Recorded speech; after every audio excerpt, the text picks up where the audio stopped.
ఈరోజు ముఖ్యమైన కార్యక్రమం తల్లికి వందనం. ఎన్నికల్లో మనం ఇచ్చిన హామీ నిలబెట్టుకుంటున్నాం. ఆనాడు చాలా స్పష్టంగా ఎంతమంది పిల్లలుంటే అంతమంది పిల్లలకి తల్లికి వందనం ఇస్తానని హామీ ఇచ్చాం.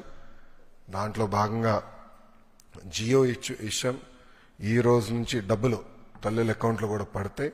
13,000 రూపాయలు తల్లి అకౌంట్లో పడుతుంది. 2,000 రూపాయలు మెయింటెనెన్స్ గ్రాంట్ కింద స్కూల్స్లో మెయింటెనెన్స్ కోసం ప్రభుత్వం ఆ నిధులు కూడా ఖర్చు పెడతాం జరుగుతుంది. సో భారతదేశంలో ఎవరు చేయని విధంగా సంక్షేమ అభివృద్ధి కార్యక్రమాలు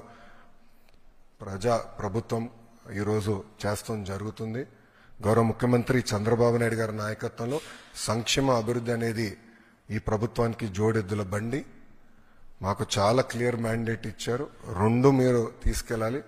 ఒక పక్కన ఉద్యోగాలు, ఉపాధి, అభివృద్ధితో పాటు సంక్షేమం కూడా చేస్తూ ప్రజలు ఏ ఆస్త అయితే ఈ కూటమిని 94% సీట్లు ఇచ్చి గెలిపించారో ఆ ఆశని మనం నిలబెట్టుకోవాల్సిన బాధ్యత, నెరవేర్చాల్సిన బాధ్యత మా పైన ఉందని కేబినెట్ మీటింగ్లో కూడా గౌరవ ముఖ్యమంత్రి గారు చెప్తాం జరిగింది.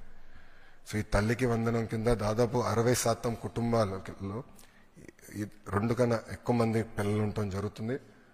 సో వాళ్ళకి 2 ఉంటే 26,000, 3 ఉంటే దేర్ ఆఫ్ డబ్బులు వస్తాయి. సో ఆటోమేటిక్గా ఆ డబ్బులు వాళ్ళ అకౌంట్లో పడటం జరుగుతుంది.